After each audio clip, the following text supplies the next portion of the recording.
എല്ലാവർക്കും നമസ്കാരം. Biblical Christian എന്നുള്ളൊരു സബ്ജക്റ്റിൽ നിന്നാണല്ലോ നമ്മൾ സംസാരിക്കുന്നത്. അപ്പോൾ കഴിഞ്ഞ എപ്പിസോഡിൽ നമ്മൾ കാണുവാനായിട്ട് ഇടയായിത്തീർന്നു, യേശു ക്രിസ്തു താൻ ഇടയനാണ്, ഞാൻ നല്ല ഇടയനാണ്, നല്ല ഇടയൻ ആടുകൾക്ക് വേണ്ടി തൻ്റെ ജീവനെ കൊടുക്കുന്നു എന്നുള്ളതൊക്കെ നമ്മൾ കണ്ടു.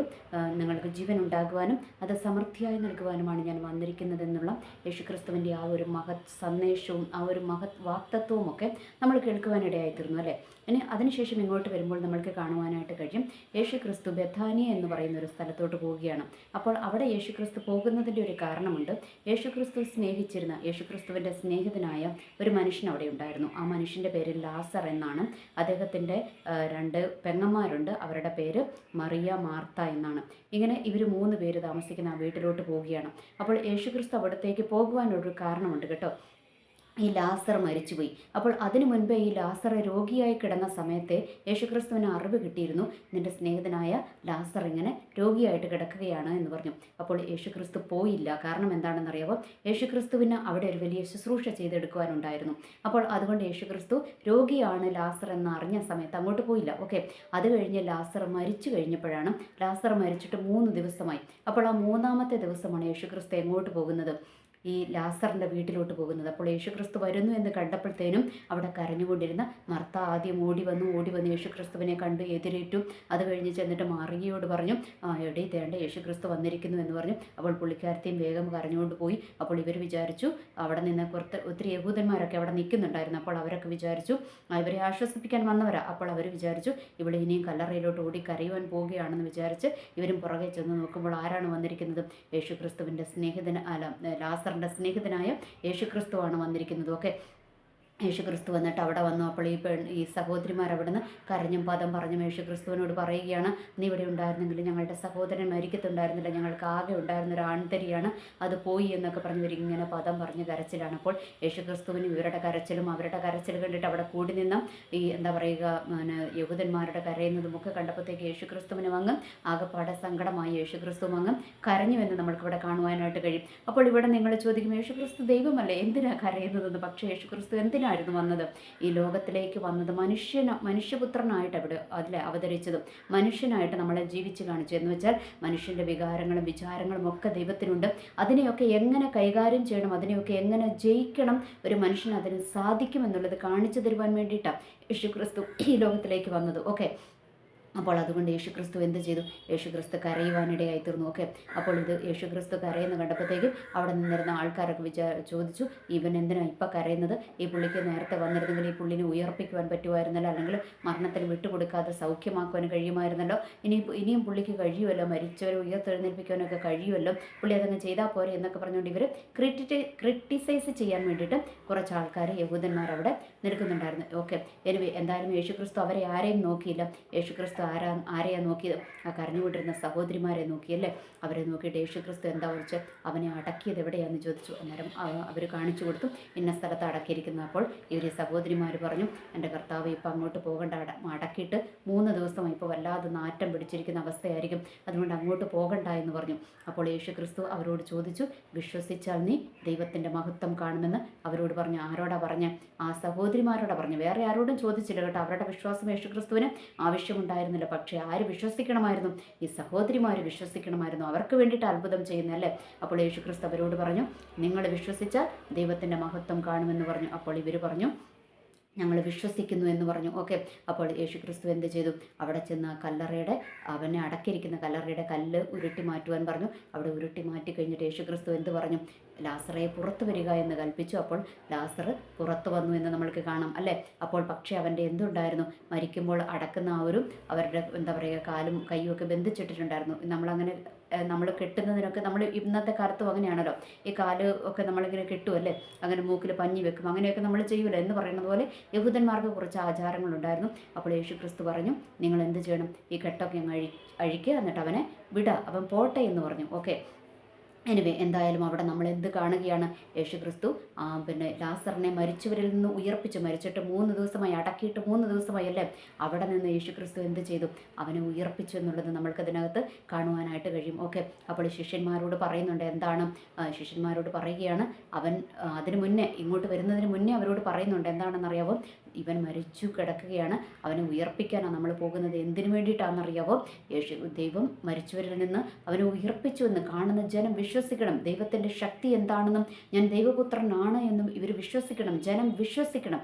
അപ്പോൾ അവർ വിശ്വസിക്കാൻ വേണ്ടി, അതുകൂടാതെ ദൈവത്തിൻ്റെ മഹത്വം അവിടെ പ്രദർശിപ്പിക്കാൻ വേണ്ടിയിട്ടാണ് ഈ മരണം. അല്ലാതെ അവൻ്റെ സമയം ആയിട്ടവൻ മരിച്ചതല്ല. അവനെ എന്തിനു വേണ്ടിയാണ് മരിപ്പിച്ചത്? ഒക്കെ അവൻ ദൈവത്തിൻ്റെ മഹത്വം ദർശിക്കുവാൻ വേണ്ടിയിട്ട്, അല്ലെ, ദൈവത്തിൻ്റെ മഹത്വം മറ്റുള്ളവർക്ക് മനസ്സിലാക്കുവാൻ വേണ്ടിയിട്ടാണ് ഈ ലാസറിൻ്റെ മരണം എന്ന് പറഞ്ഞു. ഓക്കെ, അപ്പോൾ യേശുക്രിസ്തു മരിച്ചവരിൽ നിന്ന് ലാസറിനെ ഉയർപ്പിച്ചു കഴിഞ്ഞപ്പോൾ ആ ദൈവത്തിൻ്റെ മഹത്വവും ശക്തിയും ഒക്കെ അവിടെ നിന്ന് ഒത്തിരി പേർക്ക് മനസ്സിലായി. പക്ഷേ മനസ്സിലായ കുറേ പേര് യേശുക്രിസ്തുവിനെ വിശ്വസിച്ചു, കുറേ പേര് വിശ്വസിച്ചില്ല. ഓക്കെ, ആ ടോപ്പിക് അവിടെ നിൽക്കട്ടെ. അപ്പോൾ നമ്മൾക്ക് ഇതിനകത്തുനിന്ന് മനസ്സിലാകുന്ന കാര്യം എന്താണ്? യേശുക്രിസ്തുവിന് എന്ത് കഴിയും? ദൈവത്തിന് എന്ത് കഴിയും? നമ്മൾ വിചാരിക്കും ചെറിയ ചെറിയ രോഗശാന്തികളൊക്കെ നടത്തുവാനേ ദൈവത്തിന് കഴിയത്തുള്ളൂ എന്ന് നമ്മൾ വിചാരിക്കും കേട്ടോ. അല്ല, ജീവൻ കൊടുക്കുവാനും അത് എടുക്കുവാനും അധികാരമുള്ളവൻ ആരാണ്?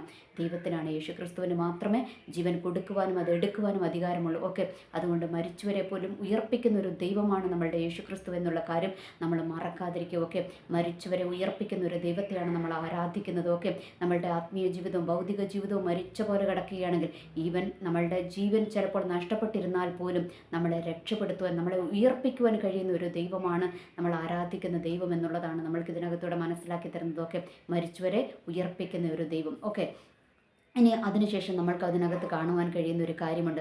ഈ മറിയയുടെയും ഈ മർത്തയുടെയും ഒക്കെ വീട്ടിലോട്ട് തന്നെ വന്നതല്ലേ ലാസറിനെ ഉയർപ്പിക്കുവാനാണ് വന്നത്. ലാസർ യേശുക്രിസ്തുവിൻ്റെ സ്നേഹിതനാണെന്നൊക്കെ നമ്മൾ കണ്ടു. അപ്പോൾ എൻ്റെ ക്വസ്റ്റ്യൻ, ഇതിന് മുൻപേയും എന്താണ്, ഒരുപാട് പേർ അവർ മരിച്ചിട്ടൊക്കെ ഉണ്ടല്ലേ. അപ്പോൾ എല്ലാ മരിച്ചവരും യേശുക്രിസ്തു ഉയർപ്പിച്ചതൊന്നും നമ്മൾക്ക് കാണുവാൻ കഴിയുന്നില്ല. എല്ലാ രോഗികളെ സൗഖ്യമാക്കിയതും കാണുന്നില്ല. യേശുക്രിസ്തുവിൻ്റെ അടുത്ത് വന്ന് വിശ്വസിക്കുന്നവരെയൊക്കെ യേശുക്രിസ്തു എന്താണ് ചെയ്തത്? അവരെയൊക്കെ യേശുക്രിസ്തു സൗഖ്യമാക്കി വിട്ടതൊക്കെ നമ്മൾ കാണാം. എന്നാൽ ഇവിടെ എന്താണ്? യേശുക്രിസ്തുവിൻ്റെ അടുത്തേക്ക് യേശുക്രിസ്തുവിൻ്റെ സ്നേഹിതനായ ലാസർ രോഗിയായി കിടന്നപ്പോൾ അവൻ രോഗിയാണെന്ന് അറിയിക്കുവാൻ വേണ്ടിയിട്ട് ആൾ വന്നിരുന്നു കേട്ടോ. ഈ സഹോദരിമാരൊക്കെ പറഞ്ഞു വിട്ടിട്ട് ആൾ അവിടെ വന്നിരുന്നു. അപ്പോൾ യേശുക്രിസ്തു എന്താണ്, അവൻ രോഗിയായി കിടന്നപ്പോൾ അവിടെ പോയില്ല കേട്ടോ. എന്ന് വെച്ചാൽ യേശുക്രിസ്തു ഒത്തിരി രോഗികളെ അതിനു മുൻപേ സൗഖ്യമാക്കിയിട്ടുണ്ട്. അപ്പോൾ അവരെല്ലാം എന്ത് വിശ്വസിച്ചിരുന്നു? രോഗിയെ സൗഖ്യമാക്കുവാൻ ഇവന് കഴിയുമെന്ന് അവരൊക്കെ വിശ്വസിച്ചിരുന്നു. പക്ഷേ മരിച്ച ഒരുത്തിനെ ഉയർപ്പിക്കുമെന്ന് ഇവരാരും കരുതിയിരുന്നില്ല. ഓക്കെ, അപ്പോൾ അതുകൊണ്ടാണ് യേശുക്രിസ്തു എന്ത് ചെയ്തത്? മരിച്ച ആ ലാസറിനെ ഉയർപ്പിക്കുവാൻ, മരിച്ചു കഴിഞ്ഞിട്ട് അവിടെ ആ ദൈവത്തിൻ്റെ അത്ഭുതം കാണിക്കുവാൻ വേണ്ടി വന്നത്. ഓക്കെ, ഇനി അതും അവിടെ നിൽക്കട്ടെ. എന്തുകൊണ്ടാണ് ഈ ലാസറിനെ തന്നെ ദൈവം മരിച്ചവരിൽ നിന്ന് ഉയർപ്പിക്കുവാൻ തിരഞ്ഞെടുത്തു എന്നതിൻ്റെ പിന്നിലൊരു ചരിത്രമുണ്ട് കേട്ടോ. ഈ ലാസറിൻ്റെ സഹോദരിമാർ 2 പേരുണ്ട്, മർത്തയും മറിയുമുണ്ട്. ഈ മറിയെ നമ്മൾക്ക് ഇതിനു മുൻപേ മറിയെ നമ്മൾക്ക് കാണുവാനായിട്ട് കഴിയും. യോഹന്നാൻ്റെ സുവിശേഷം 8-ാം അധ്യായത്തിൽ തന്നെ ഈ മറിയെ നമ്മൾക്ക് കാണുവാനായിട്ട് കഴിയും. അതെന്താണെന്നറിയാമോ? ഒരു വ്യഭിചാരത്തിൽ പിടിക്കപ്പെട്ട ഒരു സ്ത്രീയെ കൊണ്ട് ആര് വന്നു? ഈ പരീക്ഷന്മാരൊക്കെ കൂടി എങ്ങോട്ട് വന്നു? യേശുക്രിസ്തുവിൻ്റെ അടുത്ത് കൊണ്ടുവന്നു. അവരെന്തിനാണ് കൊണ്ടുവന്നെന്നറിയാമോ? യേശുക്രിസ്തുവിനെ പരീക്ഷിക്കുവാനായിട്ട് കൊണ്ടുവന്നത്. ഓക്കെ, എന്തായാലും ഇവിടെ ഈ പാപിനിയായ ഈ മറിയെ സ്ത്രീയെ പിടിച്ച് യേശുക്രിസ്തുവിൻ്റെ മുൻപിൽ നിർത്തി. എന്നിട്ട് പറഞ്ഞു, ഇവളെ വ്യഭിചാരത്തിൽ പിടിച്ചതാ, ഇവളെ കല്ലെറിയണമെന്ന മോശം ഞങ്ങളോട് പറഞ്ഞിരിക്കുന്നു. ഞങ്ങളുടെ നിയമപ്രമാണത്തിൽ, ഞങ്ങളുടെ പ്രമാണങ്ങളിൽ പറഞ്ഞിരിക്കുന്നത് വ്യഭിചാരത്തിൽ പിടിക്കപ്പെട്ടിരിക്കുന്ന ഈ സ്ത്രീയെ കല്ലെറിയണമെന്നാണ് പറഞ്ഞിരിക്കുന്നത്. അപ്പോൾ നീ എന്ത് പറയുന്നു എന്ന് യേശുക്രിസ്തുവിനോട് ചോദിച്ചു. യേശുക്രിസ്തു പറഞ്ഞിട്ടുണ്ട്, ഞാൻ എന്തിനാണ് വന്നിരിക്കുന്നത്? പാപികളെ രക്ഷിക്കാനാണ് വന്നിരിക്കുന്നത് എന്നൊക്കെ യേശുക്രിസ്തു പറഞ്ഞിരിക്കുന്നത്. അപ്പോൾ ഈ ദൈവം എന്താണ്, മോശയുടെ പ്രമാണം അനുസരിക്കുന്നുണ്ടോ? യേശുക്രിസ്തു ഞാൻ പാപികളെ രക്ഷിക്കുവാനാണ് വന്നതെന്ന് പറഞ്ഞത് സത്യമാണോ എന്നൊക്കെയുള്ള ഈ പറഞ്ഞതിനകത്തൊക്കെ എന്തെങ്കിലും ലോജിക്കുണ്ടോ എന്നൊക്കെ അറിയാൻ വേണ്ടിയിട്ട് യേശുക്രിസ്തുവിനെ പരീക്ഷിക്കുവാൻ വേണ്ടിയിട്ടാണ് ഇവന്മാർ ആ പാപിനിയായ സ്ത്രീയെ പിടിച്ച് യേശുക്രിസ്തുവിൻ്റെ മുൻപിൽ നിർത്തിയത്. ഓക്കെ, അപ്പോൾ യേശുക്രിസ്തു ഇവന്മാരുടെ മനസ്സറിഞ്ഞിട്ട് തന്നെ ഇവരോട് എന്ത് പറഞ്ഞു? നിങ്ങളിൽ പാപമില്ലാത്തവൻ ആദ്യം ഇവളെ കല്ലെറിയട്ടെ എന്ന് പറഞ്ഞു. അപ്പോൾ നോക്കുമ്പോൾ എല്ലാവരും എന്താണ്, പാപമുണ്ട് എന്ന് വെച്ചാൽ അതിൻ്റെ അർത്ഥം ഇവർ ഇരുളിൻ്റെ മറവിൽ എങ്ങോട്ട് പോയിട്ടുണ്ട്? ഇവളുടെ അടുത്ത് പോയേക്കുന്ന ടീമുകളൊക്കെ തന്നെയാണ് ആര് ഈ പിടിച്ചുകൊണ്ട് വന്നിരിക്കുന്നത്. ഇന്ന് നമ്മൾക്ക് കാണാം അല്ലേ, ഈ നമ്മളുടെ പകൽമാന്യന്മാരെ നമ്മൾക്ക് കാണാം അല്ലേ. ലോകത്തിലോട്ട് എടുത്തു കഴിയുമ്പോൾ പകൽമാന്യന്മാരെ നമ്മൾക്ക് കാണുവാനായിട്ട് കഴിയും. ഓക്കെ, പക്ഷേ ഇവന്മാരൊക്കെ എന്താണ്, ഈ രാത്രിയുടെ ഇരുളിൻ്റെ മറവിൽ ഇവളുടെ അടുത്ത് പോയിട്ടുള്ളവരാണ്. ഓക്കെ, അപ്പോൾ ഇവന്മാരൊക്കെ എന്ത് ചെയ്തു? പതുക്കെ കല്ലും താഴെ ഇട്ടിട്ട് തിരിച്ചു പോയി. അവസാനം ആ നടുവിൽ നിന്ന സ്ത്രീയോട് യേശുക്രിസ്തു ചോദിച്ചു, ആരും നിന്നെ കുറ്റം വിധിച്ചില്ലേ എന്ന് ചോദിച്ചു. അവൾ പറഞ്ഞു, ഇല്ല കർത്താവേ, ആരും എന്നെ കുറ്റം വിധിച്ചില്ല എന്ന് പറഞ്ഞു. യേശുക്രിസ്തു പറഞ്ഞു, ഞാനും നിന്നെ കുറ്റം വിധിക്കുന്നില്ല. അതിൻ്റെ അർത്ഥം യേശുക്രിസ്തുകളുടെ അടുത്ത് പോയി എന്നല്ല. യേശുക്രിസ്തു എന്താണ് പറഞ്ഞത്? യേശുക്രിസ്തു പാപികളെ രക്ഷിക്കുവാനാണ് വന്നത് അല്ലേ. അപ്പോൾ ആ സ്ത്രീയോട് പറഞ്ഞു, ഞാനും നിന്നെ വിധിക്കുന്നില്ല, ഇനി മേലിൽ പാപം ചെയ്യരുതെന്ന് പറഞ്ഞിട്ട് അവളെ പറഞ്ഞു വിട്ടു. ഓക്കെ, അങ്ങനെ ആ പറഞ്ഞു വിട്ട് കഴിഞ്ഞിട്ട് പിന്നെ നമ്മൾ ലൂക്കോസിൻ്റെ സുവിശേഷം 7-ാമത്തെ അധ്യായത്തിലേക്ക് വരുമ്പോൾ നമ്മൾ മറ്റൊരു ഇതേ സ്ത്രീയെ നമ്മളവിടെ കാണുന്നുണ്ട്. പക്ഷേ ഈ സ്ത്രീ ആരാണെന്നറിയാമോ? അവിടെ അവളുടെ പേര് വെളിപ്പെടുത്തുന്നുണ്ട് കേട്ടോ. മഗ്ദലക്കാരത്തി മറിയ എന്ന് അവളെ പറയുന്നുണ്ട്. ഓക്കെ, അപ്പോൾ ഈ സ്ത്രീ എന്ത് ചെയ്തു? അവിടെ ഒരു പരീക്ഷൻ്റെ വീട്ടിൽ യേശുക്രിസ്തുവിനെ വിരുന്നിന് ക്ഷണിച്ചിട്ടുണ്ടായിരുന്നു. ഒരു പരീക്ഷൻ ഭക്ഷണത്തിന് വേണ്ടി യേശുക്രിസ്തുവിനെ ക്ഷണിച്ചിട്ടുണ്ടായിരുന്നു. അപ്പോൾ യേശുക്രിസ്തു അവിടെ ചെന്ന് കഴിഞ്ഞപ്പോൾ ഈ സ്ത്രീ എന്ത് ചെയ്തെന്നറിയാമോ?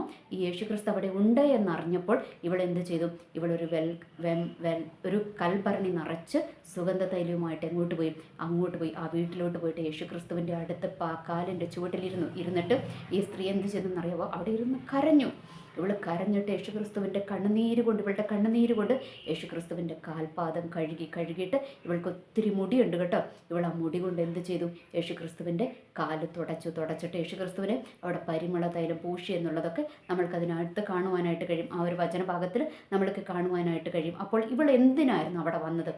പക്ഷെ ഇവളെ ആദ്യം യഹൂദന്മാർ കല്ലെറിഞ്ഞ് കൊല്ലുവാൻ പിടിച്ച് യേശുക്രിസ്തുവിൻ്റെ മുൻപിൽ നിർത്തിയപ്പോൾ യേശുക്രിസ്തു എന്ത് ചെയ്തു? ഇവളുടെ പാപം ക്ഷമിച്ചു അല്ലേ? അപ്പോൾ പാപം ക്ഷമിച്ചു കഴിഞ്ഞപ്പോൾ ഇവൾക്ക് എന്തുണ്ടായി? ഇവളിൽ മാനസാന്തരമുണ്ടായി. ഇവൾ പിന്നെ എന്ത് ചെയ്തു? ആ തൊഴിലിൽ അവൾ പോയില്ല. ആ തൊഴിലെടുക്കുവാൻ വേണ്ടിയിട്ട് അവൾ പോയില്ല. പക്ഷേ ഇവൾ എന്ത് ചെയ്തു? ഇവൾ യേശുക്രിസ്തു അവിടെ വന്നിരുന്നു എന്നറിഞ്ഞപ്പോൾ, കാരണം എന്നോട് ക്ഷമിച്ച ഏക വ്യക്തി അല്ലേ ഈ പുള്ളിക്കാരത്തിയോട് ഇവളുടെ അടുത്ത് ചെന്ന ആളല്ല, എന്നിട്ടും കൂടെ ഇവളോട് ക്ഷമിച്ച വ്യക്തിയാണ് ആര്? യേശുക്രിസ്തു. അതുകൊണ്ട് ഇവൾ എന്ത് ചെയ്തു? ഇവൾ ആ പാപമെല്ലാം ഉപേക്ഷിച്ചിട്ട് ഇവൾ യേശുക്രിസ്തുവിൻ്റെ കാൽപാദത്തിൽ ദൈവപുത്രനാണെന്ന് തിരിച്ചറിഞ്ഞു അവിടെ ചെന്നിട്ട് ഇവൾ എന്ത് ചെയ്തു? ഇവൾ യേശുക്രിസ്തുവിൻ്റെ മുൻപിൽ തന്നെ അങ്ങ് സമർപ്പിച്ചു അല്ലേ? തൻ്റെ പശ്ചാത്താപത്തിൻ്റെ കണ്ണുനീര് യേശുക്രിസ്തുവിൻ്റെ കാൽക്കൽ വീഴിക്കുവാനൊക്കെ ഇടയായിത്തീർന്നു. ഓക്കെ, അവിടെയാണ് രണ്ടാമത് നമ്മൾക്ക് ആരെ കാണുന്നത്? ഈ പാവനിയായ ഈ മറിയത്തെ നമ്മൾക്ക് കാണുവാൻ കഴിയുന്നത്. ഇതേ മറിയ തന്നെയാണ് ആര് എന്നറിയാവോ? ഈ യേശുക്രിസ്തുവിൻ്റെ ഈ ലാസറിൻ്റെ സഹോദരിയായ മറിയ എന്ന് പറയുന്നത്. ഓക്കെ, അപ്പോൾ ഈ മറിയയ്ക്കൊരു ചരിത്രമുണ്ട്. ഈ ലാസറിൻ്റെ കുടുംബത്തിലൊരു നാറുന്ന ചരിത്രമുണ്ടല്ലേ? സഹോദരി ആരാണ്? വ്യഭിചാരിണിയായ ഒരു സ്ത്രീ ആയിരുന്നു അല്ലേ? ഇപ്പോൾ അല്ല, എന്നാൽ ആയിരുന്നു. അപ്പോൾ അതിൻ്റെ നാണക്കേട് മുഴുവൻ കൊണ്ട് തലകുനി നടക്കുന്ന ഒരു ഭവനമായിരുന്നു അത്. ഓക്കെ, ലാസറിനെ സംബന്ധിച്ചിടത്തോളം ലാസർ പുറത്തിറങ്ങി കഴിയുമ്പോൾ ലാസറിനെ ഒരുപക്ഷെ അവിടെയുള്ളവരൊക്കെ അറിയുന്നത് എങ്ങനെയായിരിക്കും? അതാ വ്യഭിചാരിയായ മറിയയുടെ സഹോദരനാണെന്നായിരിക്കും ഒരുപക്ഷെ അറിയപ്പെടുന്നത്. ആര്? ലാസർ അറിയപ്പെടുന്നത്. ഓക്കെ, അപ്പോൾ എന്ന് വെച്ചാൽ ആ സമൂഹത്തിൻ്റെ മുൻപിൽ ഒരു വ്യഭിചാരിയുടെ കുടുംബം അല്ലേ? ആ കുടുംബത്തിൻ്റെ ഒരു ആൺതരിയാണ് ഈ ലാസർ എന്ന് പറയുന്നത്. ഓക്കെ, അപ്പോൾ അവന് പുറത്തിറങ്ങുവാൻ പറ്റാത്ത അവസ്ഥ. ഓക്കെ, അവനെ എന്താണ് നാട്ടുകാരൊക്കെ അവനെ പരിഹസിക്കും അല്ലേ? പെങ്ങളെ ശരീരം വിറ്റിട്ട് കൊണ്ടുവരുന്ന പൈസ കൊണ്ട് ജീവിക്കുന്ന ആങ്ങളെ എന്ന് പറഞ്ഞു ഇവനെയും ഇവൻ്റെ കുടുംബത്തെയും എന്താണ് സമൂഹത്തിൻ്റെ മുൻപിൽ എന്താക്കിയിരിക്കുകയാണ്? ഒരു പരസ്യക്കോലമാക്കി നിർത്തിയിരിക്കുകയാണ്. ഓക്കെ, ഇങ്ങനൊരു വ്യഭിചാര കുടുംബം എന്ന് അവരെ മുദ്ര കുത്തിയിട്ടിരിക്കുകയാണ്. പക്ഷേ ആ കുടുംബത്തിലോട്ട് തന്നെ ദൈവം ഇറങ്ങിച്ചെന്നു. ഓക്കെ, അവിടെയാണ് ദൈവത്തിൻ്റെ അത്ഭുതം പ്രവർത്തിച്ചത്. ഓക്കെ, അത്ഭുതം പ്രവർത്തിച്ച് മരണപ്പെട്ടു പോയ ആ ഒരു സഹോദരനെ, ആ ഒരു ലാസറിനെ അവിടെ ഉയർപ്പിക്കുവാനിടയായിത്തീർന്നു. ഒരു പക്ഷേ ലാസർ രോഗം പിടിച്ച് കിടന്നപ്പോൾ, അല്ലെങ്കിൽ ലാസർ എന്താണ് മരിച്ചപ്പോഴൊക്കെ അവിടെ ഇരുന്ന് ഒത്തിരി ചുറ്റും കൂടി നിന്നവരൊക്കെ ഒത്തിരി കുറ്റപ്പെടുത്തിയിട്ടുണ്ടാകും അല്ലേ? ഇവൻ എന്തിനാ ഇപ്പം മരിക്കുവാൻ പോയത്?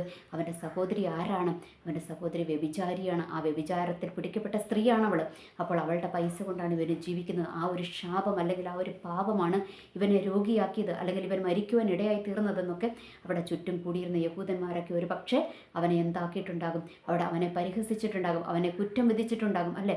അപ്പോൾ അവിടേക്ക് യേശുക്രിസ്തു കടന്നു വന്നു. കാരണം ഇന്ന് ആരല്ല അവൾ ഇന്ന് പാപിയല്ല. ആര്? പാപിനിയായ സ്ത്രീ എന്ന് മുദ്ര കുത്തിയവൾ ഇന്ന് പാപിയല്ല. കാരണം അവൾ യേശുക്രിസ്തുവിൻ്റെ മുൻപിൽ എന്താണ്? തൻ്റെ പാപങ്ങളെ ഏറ്റുപറഞ്ഞ് ഉപേക്ഷിച്ച് തൻ്റെ കണ്ണുനീര് കൊണ്ട് ആ ഒരു യേശുക്രിസ്തുവിൻ്റെ പാദം കഴുകിയ മറിയാണ് അവൾ. ഓക്കെ, അത് ആർക്കറിയാം? ഇവരാരും അറിഞ്ഞില്ലെങ്കിലും അത് ആർക്കറിയാം? ഹൃദയത്തെ മുൾപ്പൂവുകളെ മറിയുന്ന യേശുക്രിസ്തുവിന് അത് അറിയാം. അതുകൊണ്ടാണ് യേശുക്രിസ്തു എന്ത് ചെയ്തത്? അവരുടെ കാലങ്ങളായി നിലനിന്നിരുന്ന ആ അവരുടെ ആ ഒരു നിന്ദയെ, അവരെല്ലാവരും ഉപേക്ഷിക്കപ്പെട്ട ആ ഒരു കുടുംബത്തെ രക്ഷിക്കുവാനായിട്ടും അവരുടെ ആ ഒരു ദൈവത്തിൻ്റെ ഒരു മഹത്വം ആ കുടുംബത്തിൽ തന്നെ വെളിപ്പെടുത്തുവാനുണ്ടായ കാരണം അതാണ്. കാരണം മറ്റുള്ള കുടുംബങ്ങളിലൊക്കെ പോയിരുന്നെങ്കിൽ ഒരു പക്ഷേ നമ്മൾ എന്ത് പറയും? അവർ നീതിയോടെ ജീവിച്ചവരല്ല, അവരത് അർഹിക്കുന്നതാണെന്ന് പറയും. പക്ഷേ ഈ അർഹതയില്ല എന്ന് സമൂഹം വിധി എഴുതിയെടുത്താണ് ദൈവം വന്നത്. എന്തിന്? ആ ഒരു മനുഷ്യനെ രക്ഷിക്കുവാൻ വേണ്ടിയിട്ട്, ആ ഒരു മനുഷ്യനെ ഉയർത്തെഴുന്നേൽപ്പിക്കുവാൻ വേണ്ടിയിട്ട്. അവിടെ രണ്ട് കാര്യം നടന്നു. ഒന്നെന്താണ്? ഈ സഹോദരിമാർക്ക് ആകെ ഉള്ളൊരു ആൺതുണയാണല്ലേ? ആ ആൺതുണയെ അവർക്ക് എന്താണ് തിരിച്ചു കൊടുത്ത്? കാരണം നമ്മൾക്കറിയാം, വ്യഭിചാരത്തിൽ പിടിക്കപ്പെട്ട ഒരു സ്ത്രീ, വ്യഭിചാരിണിയാണെന്ന് സമൂഹം മുദ്ര കൂട്ടിയ ഒരു സ്ത്രീ, അവൾ ആ പാപം ഉപേക്ഷിച്ചാലും ഈ പകൽമാന്യന്മാർ എന്ത് ചെയ്യുമെന്നറിയാവോ? അവർ വീണ്ടും വീണ്ടും ചെല്ലും അല്ലേ? അവരുടെ ആ ഒരു കഥകൾ മുട്ടും. അപ്പോൾ ഒരു സഹോദരൻ അവിടെ, ഒരു ആൺതരി അവിടെ ഉണ്ട് എന്നറിഞ്ഞു കഴിഞ്ഞാൽ ഇവന്മാർ ചെല്ലാനൊന്നും മടിക്കും. ഓക്കെ, അപ്പോൾ എന്താണ്, അതുകൊണ്ട് ഇവരുടെ ആ ഒരു കൈത്താങ്ങലായിട്ട് ഇവർക്കുണ്ടായിരുന്ന ഒരു ആൺതരി നഷ്ടപ്പെട്ടപ്പോൾ അതിനെ ദൈവം എന്ത് ചെയ്തു? മടക്കി കൊടുത്തു. മടക്കി കൊടുക്കുക മാത്രമല്ല ചെയ്തത്, അവരുടെ ആ കുടുംബത്തിൻ്റെ മേൽ വീണിരുന്ന ഒരു നിന്ദയും പരിഹാസത്തെയും എല്ലാവരും ഒറ്റപ്പെടുത്തിയിട്ടിരിക്കുന്ന ആ നിന്ദയൊക്കെ ദൈവം എന്ത് ചെയ്തു? അങ്ങ് എടുത്തു മാറ്റി. എന്നിട്ട് ദൈവത്തിൻ്റെ ആ ഒരു അത്ഭുതം ആ കുടുംബത്തിൽ തന്നെ ദൈവം എന്താണ് വെളിപ്പെടുത്തിയത് എന്ന് വെച്ചാൽ, മാനസാന്തരപ്പെട്ട ആ പാപിനിയായ സ്ത്രീയുടെ കുടുംബത്തിൽ തന്നെ ദൈവം എന്ത് ചെയ്തു? ദൈവത്തിൻ്റെ ഏറ്റവും വലിയൊരു മഹത്വത്തിൻ്റെ ഒരു പ്രവൃത്തി ദൈവം അവിടെ വെളിപ്പെടുത്തി കാണിച്ച് അവരെ മാന്യതയുള്ളവരാക്കി തീർക്കുവാൻ ഇടയായി തീർന്നു. ഓക്കെ, യേശുക്രിസ്തു മരിച്ചു ഉയർപ്പിച്ചു, ലാസറാണ് ഇവനെന്ന് പിന്നെ അവൻ്റെ ഐഡൻറ്റിറ്റി ദൈവം മാറ്റി അല്ലേ. അവൻ അതുവരെ അറിയപ്പെട്ടത് എന്തായിരുന്നു? വ്യഭിചാരിയായ മറിയയുടെ സഹോദരൻ എന്നാണ് അവൻ അറിയപ്പെട്ടത്. പിന്നെ അവൻ്റെ ഐഡൻറ്റിറ്റി മാറി. അവൻ പിന്നെ എങ്ങനെ അറിയപ്പെടുവാൻ തുടങ്ങി? യേശുക്രിസ്തു മരിച്ചവരിൽ നിന്ന് ഉയർപ്പിച്ച ലാസറിൻ്റെ കുടുംബമെന്ന് പിന്നീട് അത് അറിയപ്പെടുവാൻ ഇടയായി തീർന്നു. എന്ന് വെച്ചാൽ നിൻ്റെ നാറുന്ന കുടുംബത്തിൻ്റെ ഐഡൻറ്റിറ്റിയെ മാറ്റി മാന്യതയുള്ള ഒരു ഐഡൻറ്റിറ്റി തരുന്ന ഒരു ദൈവത്തെ നമ്മൾക്കിവിടെ കാണുവാനായിട്ട് കഴിയും. അപ്പോൾ ഈ വചനഭാഗത്തിൽ നിന്ന് ദൈവം നമ്മളോടും സംസാരിക്കുന്നത് തന്നെയാണല്ലേ. നമ്മളുടെ ജീവിതത്തിൻ്റെ എന്ത് പ്രശ്നങ്ങളിലും എന്ത് നാറുന്ന അവസ്ഥകളും നമ്മളുടെ ജീവിതത്തിൽ ഉണ്ടായാലും അതൊക്കെ ദൈവത്തിൻ്റെ തിരുസന്നിധിയിൽ നമ്മളൊന്ന് ഏറ്റുപറഞ്ഞ് ഒരു തുള്ളി കണ്ണുനീര് ആ തൃപ്പാദത്തിൽ ഒഴിക്കുവാൻ നമ്മൾ തയ്യാറായി കഴിഞ്ഞാൽ എന്ത് ചെയ്യുമെന്നറിയാമോ?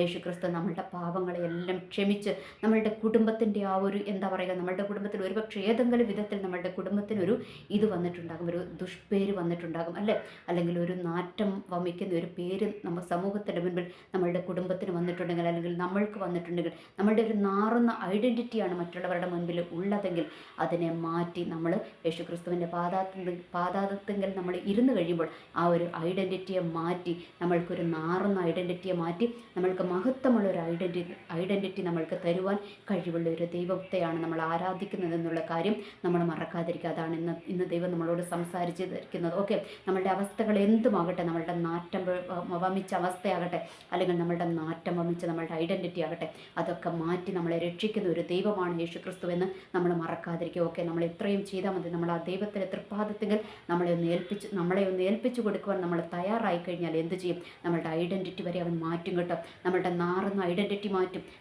മാറ്റി നമ്മൾക്ക് മഹത്വത്തിൻ്റെ ഒരു ഐഡൻറ്റിറ്റി തരുവാൻ നമ്മളുടെ ദൈവത്തിന് കഴിയുമെന്നുള്ളതാണ് ഇന്നത്തെ വചനത്തിലൂടെ നമ്മളോട് സംസാരിച്ചിരിക്കുന്നത്. എനിവേ, എല്ലാവർക്കും നല്ലൊരു ദിവസം ആശംസിക്കുന്നു. നന്ദി, നമസ്കാരം.